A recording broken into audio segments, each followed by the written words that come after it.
มิธัมมังสรณังกัจฉามิสังฆังสรณังกัจฉามิกราบนมัสการพระมหาเถระพระสังฆาธิการพระเถรานุเถระสวัสดีท่านผู้ฟังและผู้ชมทุกท่านที่ติดตามในรายการพระไตรปิฎกลอยฟ้าครั้งนี้เป็นครั้งที่68นะครับ68เราก็วิปัสสนาธรรมวิปัสสนาธรรมมีอยู่6ข้อด้วยกันนะครับใน6ข้อนะครับก็มี1คือวิสุทธิ7 2คือลักษณะ3คืออนุปัสสนา3 4คือวิปัสสนาญาณ10เราอยู่ในข้อที่4นะครับส่วนข้อที่5ก็เป็นวิโมกข์3วิโมกขมุข3เป็นข้อที่6นะเราถึงข้อที่4นะในวิปัสสนาญาณนะครับนั่นก็คือได้แก่อุทยพยญาณอุทยพยญาณเป็นญาณที่4ในโสรสญาณคือญาณ16แต่ถ้าตามวิปัสสนาธรรมแล้วเขาจะเป็นข้อที่2ข้อที่2เพราะว่าวิปัสสนาธรรมจะนับที่อารมณ์ของวิปัสสนาญาณถ้าวิปัสสนาญาณไหนที่มีอารมณ์เป็นพระไตรลักษณ์วิปัสสนาญาณนั้นก็จะเรียกว่าเป็นผมโทษทีนะครับผมลืมเปลี่ยนนะผมขออนุญาตนิดนึงนะขออนุญาตเข้าไปเปลี่ยนนิดนึงนะครับวันนี้นะไม่ได้แก้ชื่อรายการนะครับไม่ได้แก้ชื่อรายการเห็นแล้วก็ขออนุญาตแก้เลยนะครับ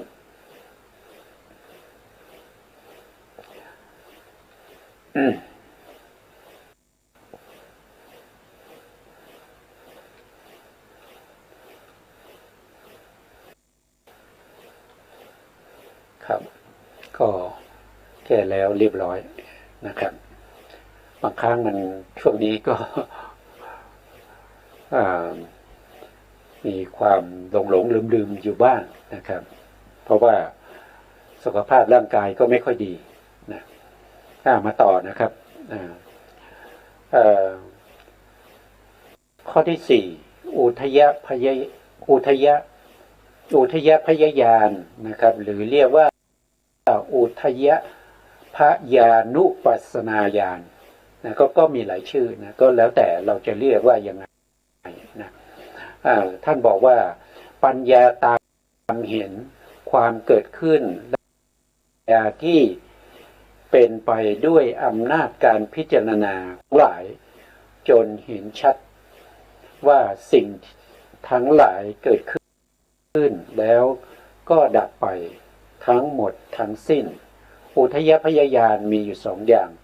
ก็คือตัลลุณอุทยพยญาณเป็นอุทยพยญาณอย่างอ่อนนะครับอันนี้จะมีวิปัสสนูปกิเลส10รบกวนอีกอันหนึ่งก็คือภารวะอุทยพยญาณนะครับก็คืออย่างแก่นะครับอย่างแก่หรือว่าอย่างอุทยพยญาณที่มีกำลังมากนะครับพ้นไปจากวิปัสสนูปกิเลสได้นะเมื่อกี้พูดถึงวิปัสสนาญาณ10นะวิปัสสนาญาณ10ที่ในหัวข้อที่เราตั้งไว้นั่นก็คือวิปัสสนาธรรมวิปัสสนา10เนี่ยท่านเอาเฉพาะในส่วนที่วิปัสสนาที่มีอารมณ์เป็นพระไตรลักษณ์อารมณ์เป็นพระไตรลักษณ์นั่นก็คือมีความเป็นอนิจจังก็คือความไม่เที่ยงนะแล้วก็มีความทนอยู่ในสภาพเดิมไม่ได้ต้องเปลี่ยนแปลงไปนั่นก็คือเป็นทุกข์นะครับ แล้วก็ไม่มีสาระแก่นสารว่างเปล่าจากตัวตนสัตว์บุคคลเป็นอนัตตานะครับต้องมีอารมณ์พระไตรลักษณ์ถึงจะจัดเข้าอยู่ในวิปัสสนาญาณ10นะแต่ในที่นี้เราในเมื่อเราศึกษาแล้วเราก็ศึกษา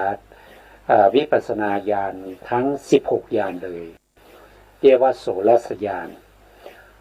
ดังนั้นจึงทำให้อุทยพยญาณมาอยู่ในญาณที่4แทนที่จะอยู่ในญาณที่2ก็เป็นญาณที่4ในโสรสญาณนี่ก็ไม่แตกต่างกันนิดหน่อยแต่ก็ยังถือว่าอยู่ในวิปัสสนาญาณอยู่อุทยพยญาณเนี่ยเกิดขึ้นเนื่องจากว่าเราเห็น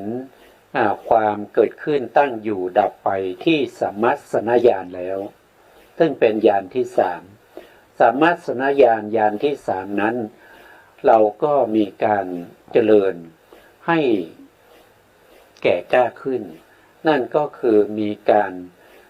กำหนดรู้หรือว่าพิจารณาในลูกกลาบทั้งหลายนะครับลูกกลาบก็ตามที่เราศึกษามานะครับว่าโดยย่อๆนะครับก็จะมีว่าโดยรูปเนี่ยก็จะมีปัจจัยที่ทำให้เกิดรูปเนี่ยก็จะมีอยู่4อย่างด้วยกันอย่างที่1ก็เรียกว่าเป็นรูปที่เกิดจากกรรมเรียกว่ากรรมะกรรมะปัจจยะกรรมะปัจจยะรูปนะครับซึ่งรูปที่เกิดจากกรรมนั้นโดยตรงเนี่ยก็จ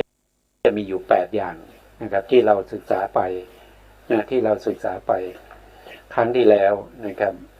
ใน8อย่างรูปว่าโดยปรมัตถ์มีอยู่ทั้งหมด28ใช่ไหมครับแล้วรูปที่เกิดจากกรรมโดยตรงเนี่ยก็มีอยู่ทั้งหมด9มีอยู่9นะแต่รูปที่มีกลาบ10นะเขาเรียกว่าเป็นทัสสะกลาบเนี่ยมีอยู่8อย่างนะครับมีอยู่8อย่างด้วยกันนั่นก็คือได้แก่จักขุทัสสะกลาบที่เราศึกษาไปแล้วว่ามันมีรูปอะไรบ้างแต่รูปแต่ละอย่างเนี่ยที่ประกอบกันได้ด้วยเหตุด้วยปัจจัยเวลาเขาเกิดขึ้นเขาจะเกิดเป็นกลุ่มเป็นก้อนเป็นกลาบเกิดขึ้นแล้วก็ตั้งอยู่นิดเดียวนะครับก็คือตั้งอยู่ได้เท่ากับจิต17ดวงเท่านั้นหรือว่าถ้าเรานับโดยปัจจุบันนี้นะครับลัดนิ้วมือนะครับหรือดีดนิ้วมือ1ครั้งเนี่ยรูปเกิดดับไปประมาณ 5,000 กว่าถ้าผมจำไม่ผิดก็ประมาณ 5,800 กว่ากะลาบ5,800 กว่ากะลาบแต่จิตเกิดขึ้นแล้วก็ดับไปเป็นแสนโกฏนะครับแสนโกฏดวงรูปเกิดขึ้นแล้วก็ดับไปเท่ากับพูดถึงเฉพาะกรรมมัชรูปนะครับก็เกิดขึ้นแล้วก็ดับไป 5,800 กว่าโกฏเกิดขึ้นแล้วก็ดับไปเกิดขึ้นแล้วก็ดับไปสัมมัสสนญาณก็จะพิจารณาตรงที่มันเกิดขึ้นแล้วก็ดับไปจักขุทัสสะกลาบก็เกิดขึ้นแล้วก็ดับไปจักขุทัสสะกลาบก็เกิดทุกอนุขณะของจิตคือหมายถึงว่าจิตดวงหนึ่งที่เกิดขึ้นมามี3อนุขณะแต่ว่าพวกที่เป็นกามชรูปเนี่ยจะเกิดทุกอนุขณะตั้งแต่อุปาทานของขณะอุปาทานขณะของจิตถีติขณะของจิตแล้วก็พังค่าขณะของจิตก็จะมีจักขุทัสสะกลาบเกิดขึ้นโสตทัสสะกลาบเกิดขึ้นคานาทัสสะกลาบเกิดขึ้นชิวหาทัสสะกลาบเกิดขึ้นกายทัสสะกลาบเกิดขึ้นปิถีภาวะทัสสะกลาบเกิดขึ้นปูริสภาวะทัสสะกลาบเกิดขึ้นหัตถยทัสสะกลาบเกิดขึ้นชีวิตะนวากกลาบเกิดขึ้น ทุกอนุขณะของจิตแต่จักขุนั้นนะจักขุนั้นจะเป็นที่รองรับของจักขุวิญญาณหรือไม่ก็ขึ้นอยู่กับว่าปัญจทวาราวชนะจิตเป็นผู้ที่เกิดขึ้นโดยเขาเกิดขึ้นปัญจทวาราวชนะจิตเนี่ยเขาเกิดด้วยหัตถยวัตถุนะครับแล้วเขาจะวชนะอารมณ์ที่เป็นรูปารมณ์ให้แก่จักขุวิญญาณจักขุวิญญาณจะเกิดขึ้นกับจักขุประสาทที่เป็นก็มีอยู่สองในที่หนึ่งก็เป็นในแห่งอาจารย์โบราณท่านบอกว่าจะต้องเป็นมัชชิมายุกะจักขุประสาทก็คือจักขุประสาทที่เกิดขึ้นพร้อมกับรูปารมณ์นั้นเป็นที่อาศัยเกิดของจักขุวิญญาณเมื่อเกิดขึ้นแล้วจักขุประสาทนั้นตั้งอยู่เท่ากับจิต17ดวงแล้วก็ดับไปนั่นแสดงว่ารูปนั้นดับไปเราก็จะเห็นว่าเขาเกิดขึ้นที่อุปาทัขณะของภวังคจิตที่เป็นอาติตะภวังค์ที่อุปาทัขณะเสร็จแล้วก็ตั้งอยู่เท่ากับ49ขณะเรียกว่าถีติปัตตะ49แล้วก็ไปดับพร้อมกับตถาลัมมนจิตดวงที่สองที่พังคขณะเกิดขึ้นตั้งอยู่แล้วก็ดับไปจิตก็เช่นเดียวกันแต่จิตเกิดเร็วกว่านั้นอีกจิตเกิดขึ้นอย่างเช่นจักขุวิญญาณอาศัยจักขุประสาทเกิดขึ้นหนึ่งอนุขณะเป็นเรียกว่าเป็นอุปาทขณะตั้งอยู่แค่ขณะเดียวเรียกว่าถีติขณะหนึ่งแล้วก็ดับไปเรียกว่าพังคขณะเกิดขึ้นแล้วก็ดับไปรวดเร็วเราก็จะเห็นว่าถ้าเราพิจารณาตรงนี้นะครับเพราะว่าเราทำไมเราพิจารณาได้ก็เพราะว่าเราได้นามรูปปริเฉทญาณแล้วก็ปัจจยปริฆาญาณมาแล้วนะครับที่เป็นเหตุเป็นปัจจัยที่ส่งให้เรามาเห็นความเกิดและความดับความเกิดและความดับที่เราเห็นในสัมมาสัญญาณเนี่ยตอนใหม่ๆเนี่ยมันจะไม่ค่อยชัดเจนแต่เมื่อเราเจริญกำหนดรู้ในเรื่องของความเกิดขึ้นดับไปพิจารณาถึงอุปาทขณะถีติขณะพังคขณะนี้อยู่บ่อยๆวิปัสสนาญาณที่เป็นสัมมาสัญญาณก็จะมีกำลังมากขึ้นก็จะเห็นปรากฏชัดเจนขึ้นเรื่อยๆเมื่อปรากฏชัดเจนขึ้นเรื่อยๆจนในที่สุดเนี่ยกำลังของสมาธิสติสมาธิปัญญาเนี่ยมีมากขึ้นเมื่อมีมากขึ้นเนี่ย เราก็จะเห็นเหลือแค่2ขณะเท่านั้นนะครับก็จะเห็นความเกิดขึ้นของรูปและความเกิดขึ้นของนามแล้วก็จะเห็นตรงที่เขาดับไปเพราะฉะนั้นจะเห็นเฉพาะส่วนที่เกิดขึ้นแล้วก็ดับไปส่วนถีติขณะนั้นเราไม่ได้ใส่ใจละเราไม่ได้ใส่ใจเราใส่ใจเฉพาะตรงที่เกิดขึ้นแล้วก็ดับไปเพราะจิตเกิดขึ้นเร็วแล้วก็รูปก็เกิดขึ้นรวดเร็วถ้าเรายังตามดูเกิดขึ้นตั้งอยู่ดับไปอย่างนี้มันจะทำให้วิปัสสนาญาณเราเนี่ยไม่มีกำลังนะครับไม่มีกำลังไม่สามารถที่จะเจริญมั่นคงขึ้นไปได้เพราะฉะนั้นก็เห็นแต่ในส่วนที่เกิดขึ้นแล้วก็ดับไปพอเราเห็นแต่ส่วนที่เกิดขึ้นดับไปโดยชัดเจนนั่นแสดงว่าเราข้ามพ้นจากสัมมาสัญญาณเข้ามาสู่อุทยพยญาณเข้ามาสู่อุทยพยญาณนะครับอุทยพยญาณเห็นความเกิดขึ้นและความแปรไปก็คือความดับไปนั่นเองนะครับของรูปนามนะครับแปรไปหรือดับไปนะครับเกิดขึ้นดับไปเรียกว่าอุทยะนี่ก็คือความเกิดนะพยะเนี่ยพยะนี่คือความดับความเสื่อมไปสลายไปเป็นวิปัสสนาญาณที่เห็นความเกิดและความดับ เมื่อเราเห็นความเกิดและความดับใหม่ๆเนี่ยกำลังของอุทยพยญาณเนี่ยยังมีกำลังอ่อนก็อยู่ในช่วงที่เป็นตัลุนะตัลุนะอุทยพยญาณเนี่ยอย่างอ่อนเมื่ออุทยพยญาณอย่างอ่อนเนี่ยตรงนี้แหละที่จะมีวิปัสสนูปกิเลสเกิดขึ้นวิปัสสนูปกิเลสที่เกิดขึ้นนั้นก็มีอยู่10อย่างด้วยกันนะครับวิปัสสนูปกิเลสเนี่ยถ้าว่าไปโดยตรงเนี่ยถ้าไม่มีนิกันติไม่มีนิกันติก็คือความยินดีพอใจในวิปัสสนูปกิเลสนั้นก็ถือว่าเป็นสิ่งที่ดีนะครับอย่างเช่น1โอภาสโอภาสนี้ก็คือได้แก่แสงสว่างโอภาสนี้ส่วนมากจะเกิดแก่บุคคลที่เขาเจริญในเรื่องของสมาธิมาก่อนนะครับเจริญเรื่องของสมถะมาก่อนที่จะมาเจริญวิปัสสนาคือบุคคลที่ได้ฌานมาก่อนโดยมากก็จะมีโอภาสเกิดขึ้นโอภาสนี้ก็จะเป็นแสงสว่างบางคนก็แสงสว่างมากมายนะครับบางคนสามารถที่จะเห็นปลาในมหาสมุทรได้บางคนก็สามารถที่จะเห็นภูเขาสีเนรุซึ่งเป็นภูเขาที่เป็นศูนย์กลางของจักรวาลได้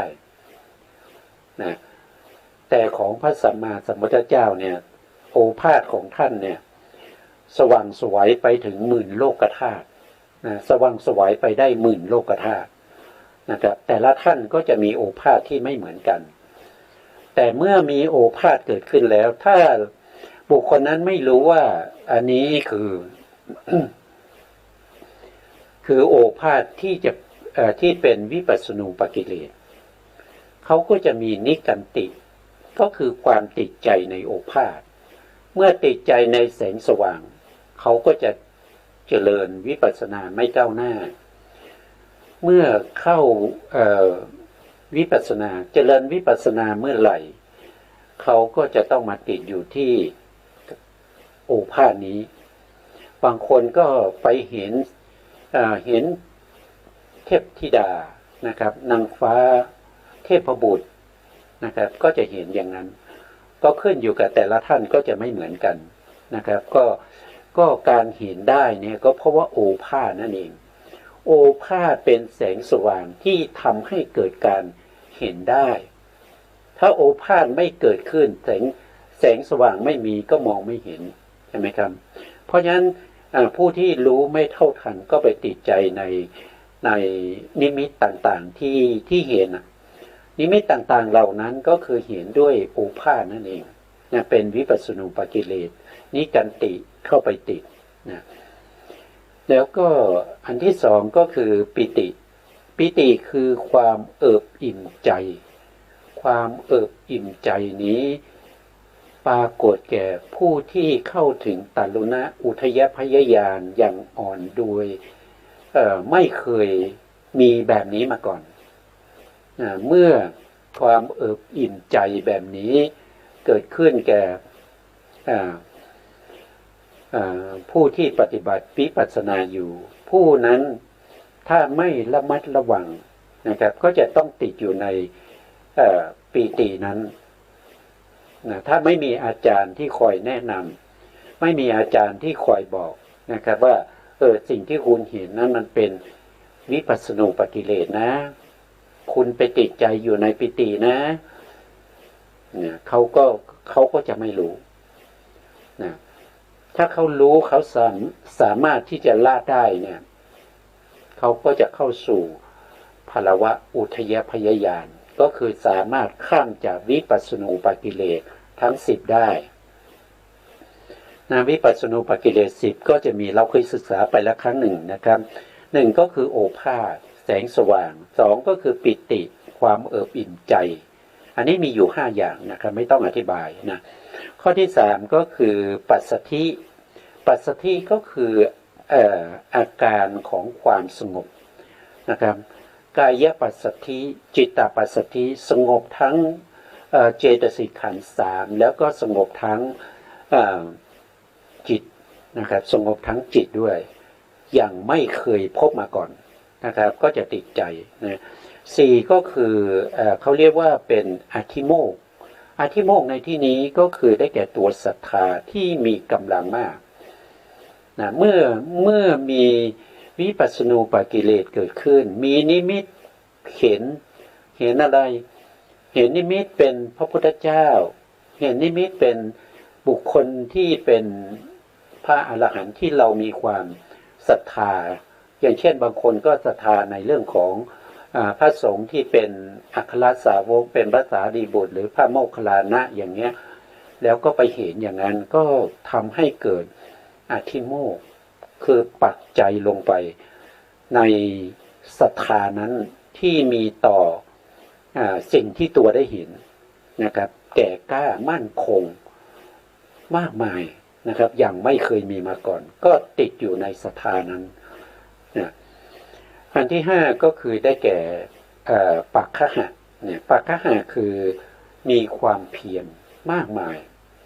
นะมีความเพียรมีความพยายามอุตสาหะอย่างมากมายเหลือเกินนะครับก็ลักษณะว่าไม่เคยเป็นมาก่อนอย่างนี้ไม่เคยมี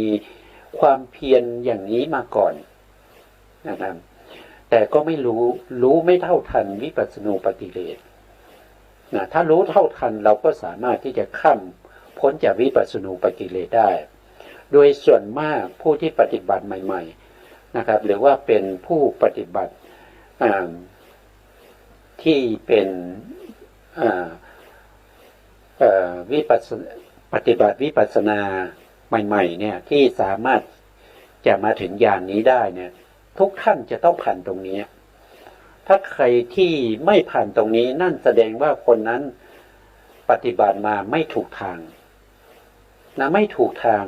หรือว่าเป็นบุคคลที่ข้ามพ้นจากวิปัสสนูปกิเลสไปแล้วก็จะไม่พบกับวิปัสสนูปกิเลสอีกนะครับข้อที่หกก็คือได้แก่สุขนะครับสุขก็คือความสบายนะสุขทั้งกายทั้งใจเอิบอิ่มมากมาย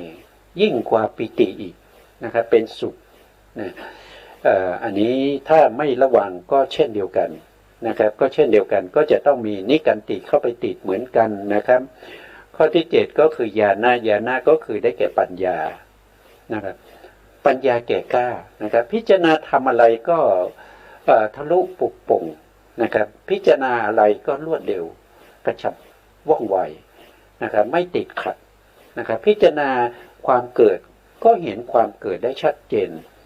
นะครับพิจารณาถึงศรัทธาว่าเรามีศรัทธามากก็เห็นศรัทธาอย่างชัดเจนพิจารณาทำอะไรนะครับในธรรมะทั้งหลายก็สามารถพิจารณาได้โดยไม่ติดขัดเลยนะครับถือว่าดีนะถือว่าดีแต่ที่ไม่ดีเพราะว่ามีนิกันติเข้าไปติดในปัญญานั้นว่าเรามีปัญญามากกว่าคนอื่นนะครับพวกที่มาปฏิบัติตรงนี้มีปัญญาไม่เหมือนกับเราเป็นผู้มีปัญญาเป็นเลิศด้วยปัญญานะครับไม่มีใครเทียบเราได้นะครับก็ทำให้เกิดเป็นวิปัสสนูปกิเลสนะข้อที่แปดนะครับก็คืออุปทานนะอุปทานก็คือสติที่ตั้งมั่นนะครับสติก็คมชัดนะจะกำหนดอะไรก็ได้อย่างง่ายได้นะครับจะกำหนดถึงความเกิดก็ได้ความเกิดของจิตของรูปก็ได้หมดนะครับแล้วก็ยินดีพอใจในสตินั้นเห็นว่าเราเป็นผู้มีสติดีไม่ดียังนึกคิดไปถึงว่า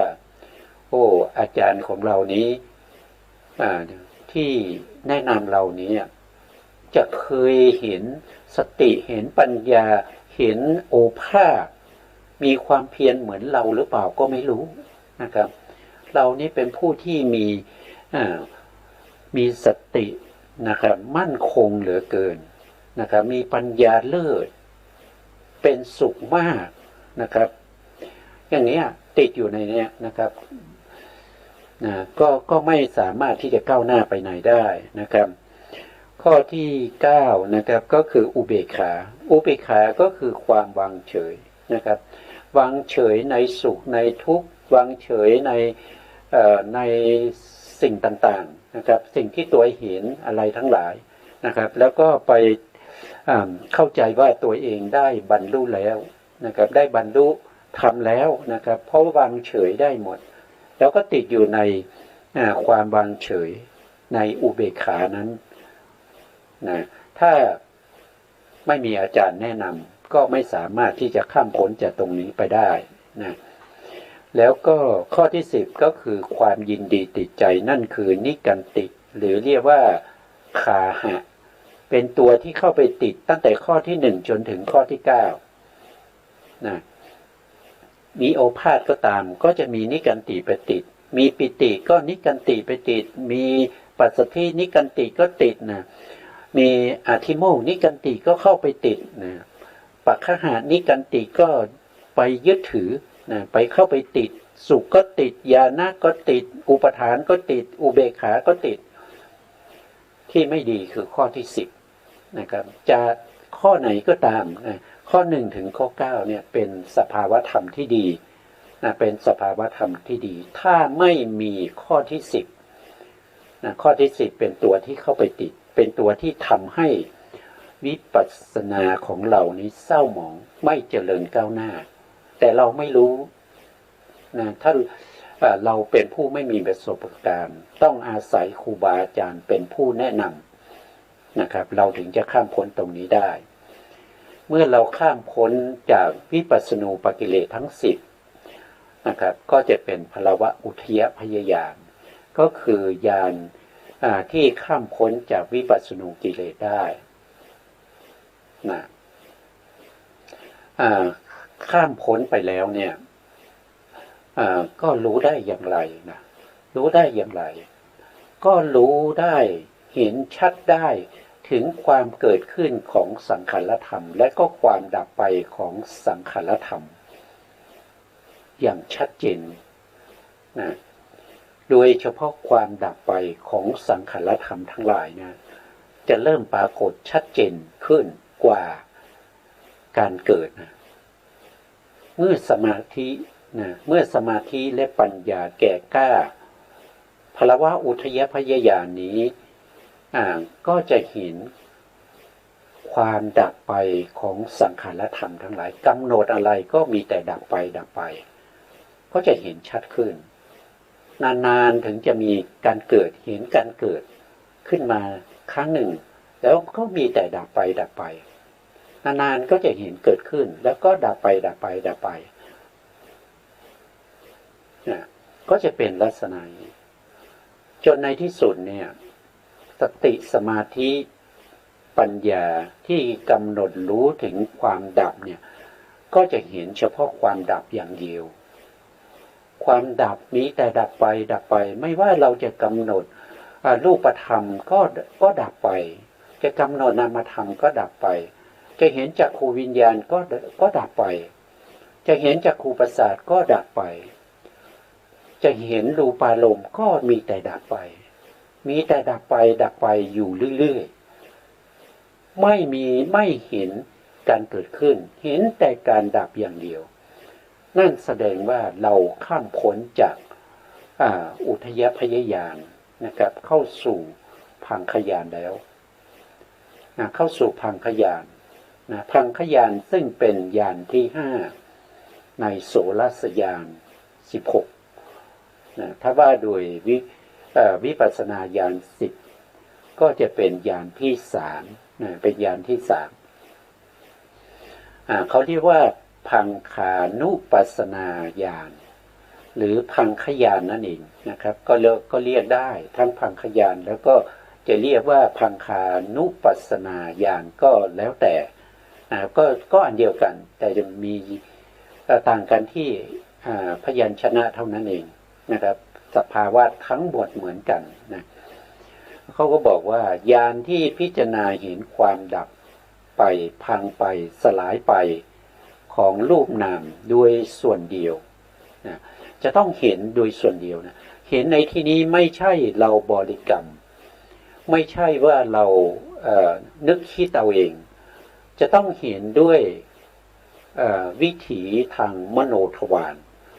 เห็นด้วยธรรมารมณ์เป็นธรรมารมณ์เห็นด้วยมโนทวารนะครับที่เห็นสภาวธรรมที่เป็นสังขารธรรมทั้งหลายไม่ว่าจะเป็นรูปเป็นนามก็จะมีแต่ดับไปดับไป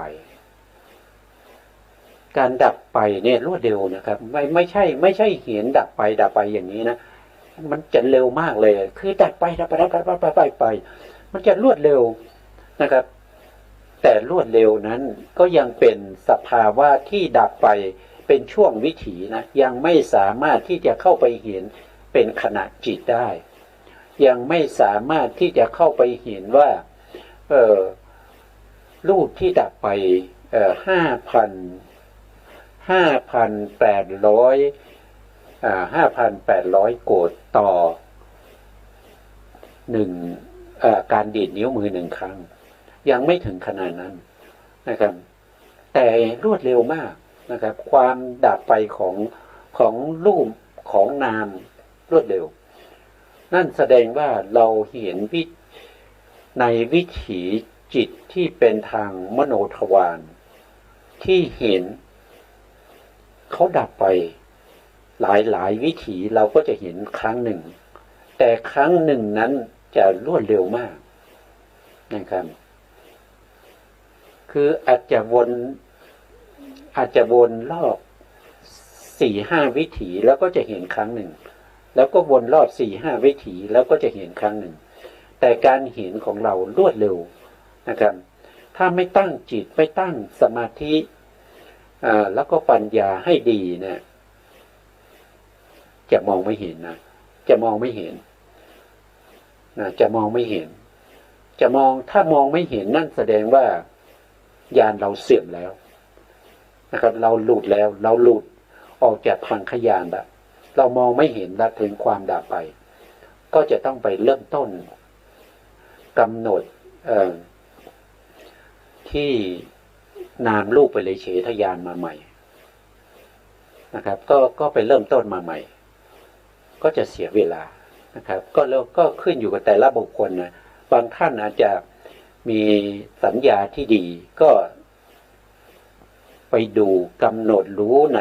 รูปนามที่เป็นรูปกลามในสัมมสนญาณเลยแต่โดยส่วนมากก็จะต้องไปเริ่มต้นจากนามรูปปริเฉทญาณมาใหม่นะครับก็จะเป็นอย่างนั้นนะเพราะว่าวิปัสสนาญาณเป็นโลกิยะนะครับวิปัสสนาญาณที่เราพูดถึงตรงนี้ยังเป็นโลกิยะอยู่ถ้าเสื่อมไปก็ต้องเริ่มต้นใหม่แต่ถ้าเราเป็นพระอริยบุคคลแล้วสมมติว่าเราเป็นโสดาบันแล้วนะโสดาบันแล้วเราไม่ได้เจริญวิปัสสนานะครับ5 ปี10 ปีเรากลับมาเจริญวิปัสสนาเราไม่ต้องไปเริ่มต้นที่นามรูปปริเฉทญาณนะเราเริ่มต้นที่พังคญาณได้เลยเพราะพระอริยบุคคลเนี่ยเขาจะมีสัญญาที่เกี่ยวกับเรื่องของอนิจจังทุกขังอนัตตานั้นมั่นคงไม่เหมือนกับผู้ที่เป็นปุถุชนผู้ที่ยังไม่เคยเป็นพระอริยยังไม่เข้าถึงความเป็นโลกุตระยังเป็นปุถุชนอยู่ถ้าญาณเสื่อมต้องเริ่มต้นใหม่นะเหมือนกันกับสมาธินะสมาธิที่เราเคยได้ถ้าเราไม่เข้าบ่อยๆถ้าเราไม่ฝึกบ่อยๆมันก็จะเสื่อมพอเสื่อมแล้วเนี่ยเรานึกถึงเราจะเข้าไม่ได้เราจะเข้าสมาธิไม่ได้เราก็จะต้องไปเจริญสมถะมาใหม่เริ่มต้นมาใหม่ถ้าเราจะเจริญในเรื่องของปฐวีกับศีลอย่างเนี้ยเราก็จะต้องไปเอาดินสีอรูณมาปั้นกลมๆเป็นองค์กสิณแล้วก็ต้องไปเพ่งใหม่เพื่อให้มันติดตาเมื่อติดตาแล้วก็ไปติดที่ใจเป็นอุคหานิมิตนะเป็นอุคหานิมิตแล้วก็พัฒนาอุคหานิมิตมาเป็น ปฏิภาคนิมิตแล้วก็ได้สมาธินะสมาธิเข้าถึงฌานเข้าถึงอัปปนาแล้วเราก็ไม่ได้เจริญเราก็ไม่ได้ทำบ่อยๆเราไม่ได้เข้าฌานบ่อยๆมันก็จะเสื่อมได้ถ้าเสื่อมแล้วก็ไปเริ่มใหม่เหมือนกันนะครับเป็นเริ่มต้นใหม่เหมือนกันนะผู้ที่เขาได้ฌานได้สมาธิเนี่ยเขาจะต้องมีการเข้าออกฌานบ่อยๆทำให้เกิดเป็นวสีทำให้เกิดความชำนาญนึกถึงก็เข้าได้จะเข้าแค่1 นาทีก็ได้นะจะเข้าแค่1 วินาทีเข้าได้นะต้องถึงขนาดนั้นนะแต่ถ้าเราไม่ฝึกบ่อยๆสมาธิก็เสื่อมฌานก็เสื่อมนะฌานก็เสื่อมนึกถึงอยากจะเข้าไม่ได้ทำยังไงก็เข้าไม่ได้ก็ต้องไปเริ่มต้นใหม่ก็เหมือนกับพวกที่เจริญวิปัสสนาที่ยังไม่ได้เข้าถึงความเป็นโลกุตระเมื่อเราเจริญมาจนถึงพังคญาณตรงนี้แล้วเราก็คลายความเพียรไม่เจริญต่อวิปัสสนาญาณเราก็เสื่อมเมื่อวิปัสสนาญาณเราเสื่อมเนี่ยเราจะอยู่ๆจะมาเข้าพังคญาณมันเข้าไม่ได้นะมันเข้าไม่ได้มันมองไม่เห็นนะมันมองไม่เห็นถึงความดับไปของสังขารธรรมมันมองไม่เห็นนึกไม่ออกนะครับแต่จำได้แต่มันไม่สามารถที่จะเข้าถึงพังคญาณได้ก็ต้องไปเริ่มต้นใหม่นะครับไปเริ่มต้นตั้งแต่นามรูปปริเฉทญาณมาใหม่ไปกำหนดรู้ถึงสภาวธรรมที่เป็นลักษณะนะครับลักษณะของสังขารธรรมทั้งหลายหรือว่ากำหนดรู้ในกิจลดของสังขารธรรมทั้งหลายนะครับเมื่อกำหนดรู้เห็นชัดแล้วก็กำหนดรู้ในเรื่องของอาการปรากฏของสังขารธรรมหรือว่าเหตุใกล้ของสังขารธรรมนะให้เกิดเป็นญาณที่2ปัจจยปริฆหญาณเมื่อปัจจยปริฆหญาณมีกำลังมากขึ้นเรากำหนดรู้อยู่บ่อยๆเราทำอยู่บ่อยๆจนสามารถที่จะเห็นสังขารธรรมเหล่านั้นมีการเกิดขึ้นตั้งอยู่ดับไปก็แสดงว่าเราเข้าถึงญาณที่3นั่นคือสัมมสนญาณเมื่อเข้าถึงสัมมาสนญาณเราก็มาเจริญแล้วก็พิจารณาในเรื่องของรูปกลาภทั้งหลายหรือว่าพิจารณาในเรื่องของขันธ์5นะขันธ์5อายตนะ12ธาตุ18อินทรีย์19เว้นโลกุตระอินทรีย์หรือว่าไปเจริญในส่วนที่เป็นทุกขสัจนะครับแล้วก็เจริญในส่วนที่เป็นสมุทัยสัจที่เป็นประเภทที่เป็นสามัญนะสามัญกำหนดรู้สิ่งเหล่านี้นะว่ามันมีการเกิดขึ้นตั้งอยู่ดับไปจนในที่สุดกำลังมากขึ้นเหมือนเดิมนะเหมือนเดิมจนสามารถที่จะเห็นเฉพาะความเกิดแล้วก็ความดับความตั้งอยู่หายไปแล้วนั่นแสดงว่าเราก็ขยับขึ้นมาในส่วนที่เป็นอุทยพยญาณนะมาส่วนที่เป็นอุทยพยญาณเมื่อมาอุทยพยญาณก็ใหม่ๆนะครับก็จะมีวิปัสสนูปกิเลสมาอีกหรือบางท่านก็จะไม่มีนะครับเพราะว่าเคยข้ามพ้นไปแล้วก็รู้ชัดแล้วว่าอันนี้คือวิปัสสนูปกิเลสนะแล้วก็เมื่อเ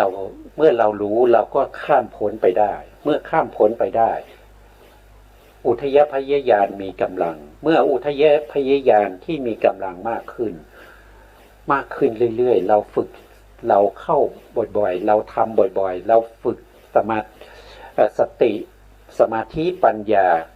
ในการที่จะเห็นความเกิดขึ้นและความดับไปอยู่บ่อยๆจนในที่สุดในความเกิดขึ้นก็จะเลือนหายไปจะเหลือแต่ความดับนะครับจนในที่สุดเนี่ยความดับนั้นชัดเจนความเกิดไม่มีละ ก็เข้าสู่พังคญาณ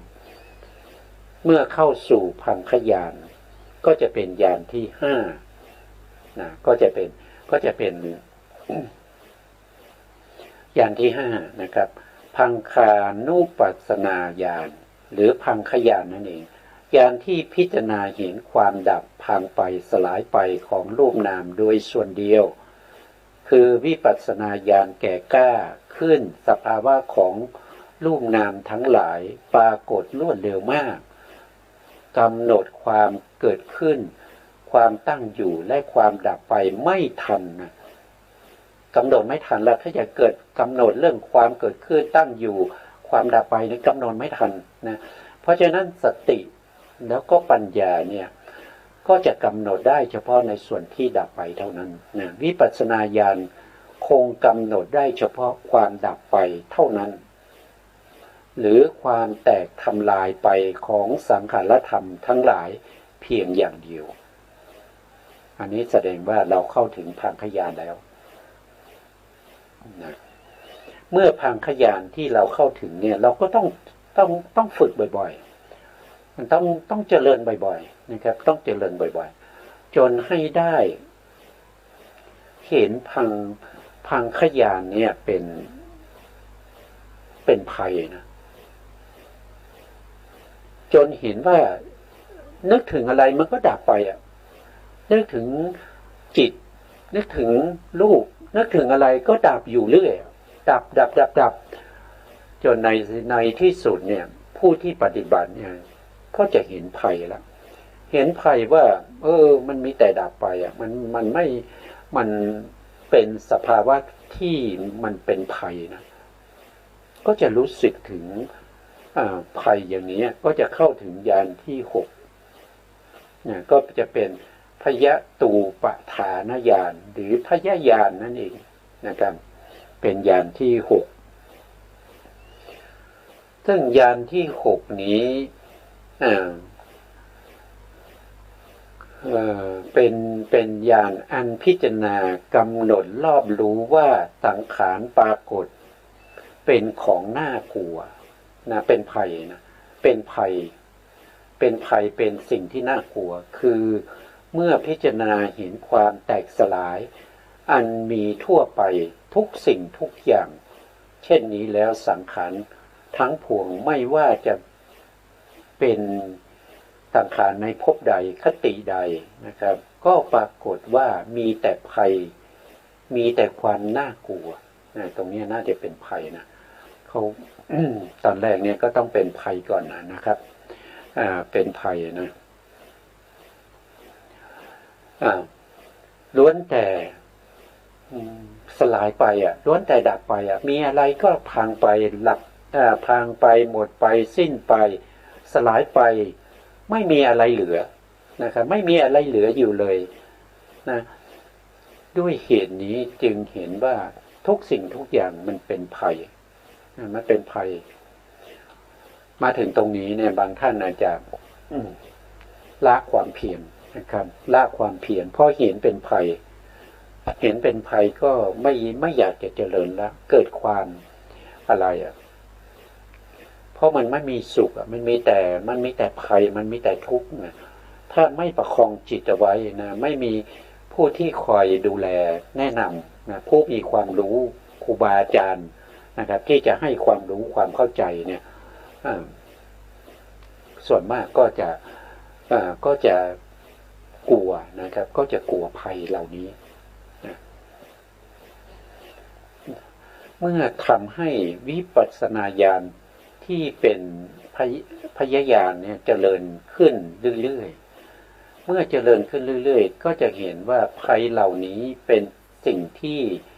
มีโทษน่ากลัวนะครับก็แสดงว่าเราเข้าถึงญาณที่เจ็ดนั่นคืออาทีน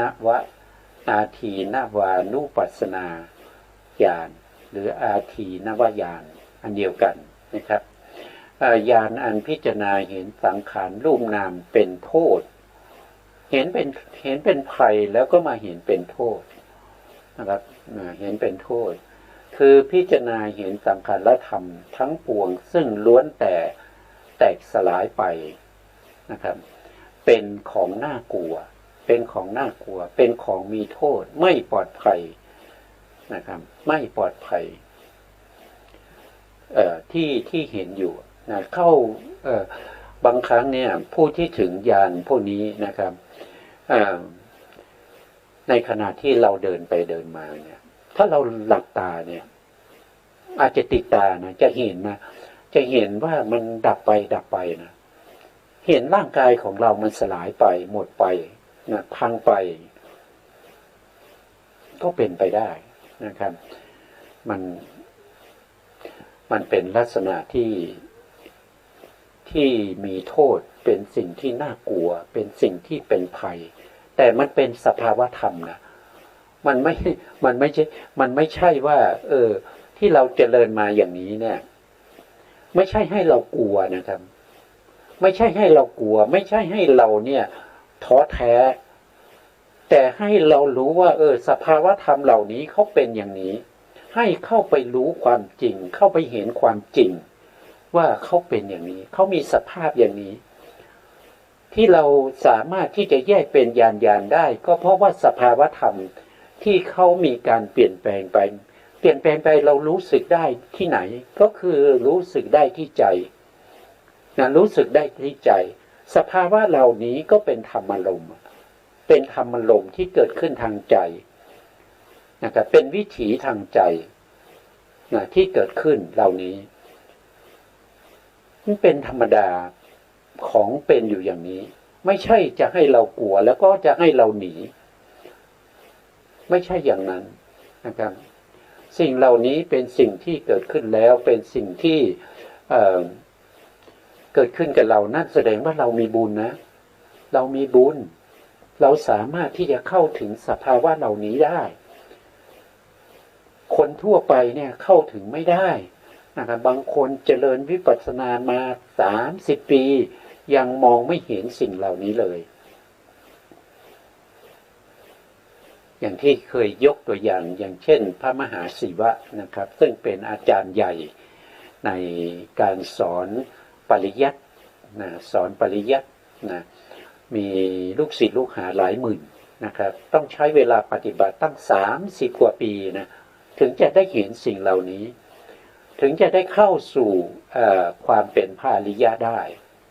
นะถ้าเราเห็นอย่างนี้นั่นแสดงว่าเรามีบุญนะบุญเก่าเรามีเราเคยทำมา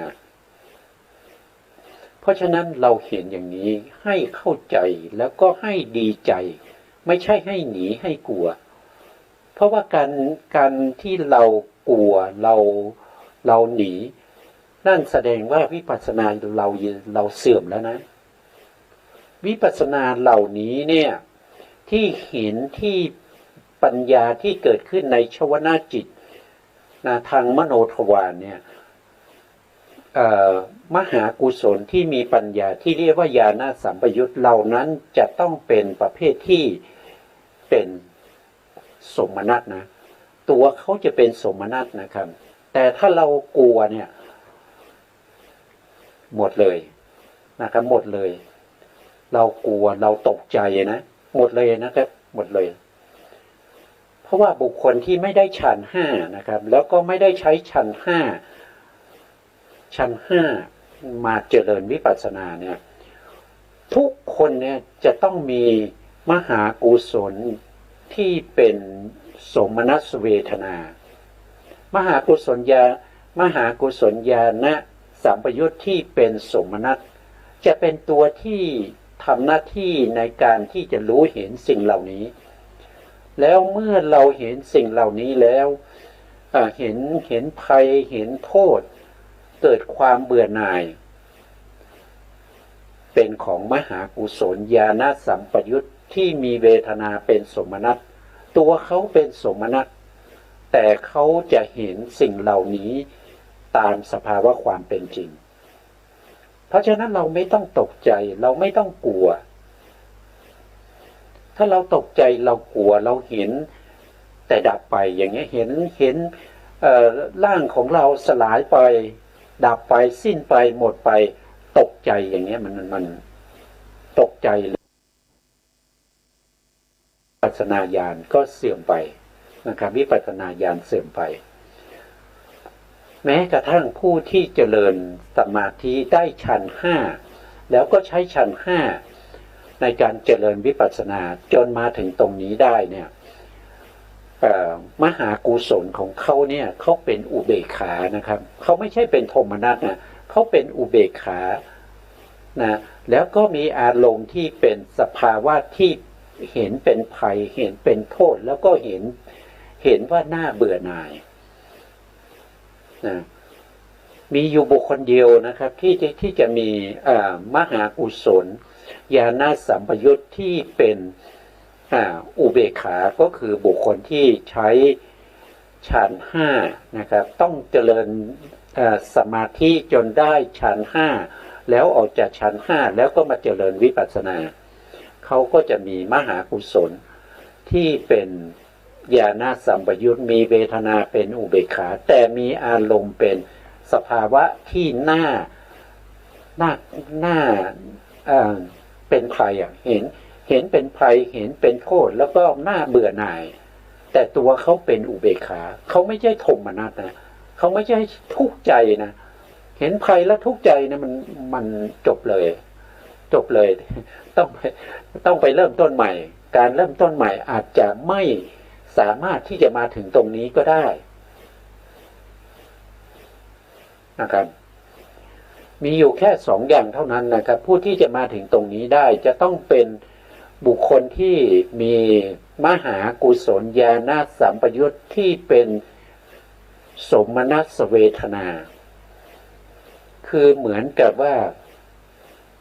อุปไมยก็เหมือนกับว่าเราเนี่ยสงสัย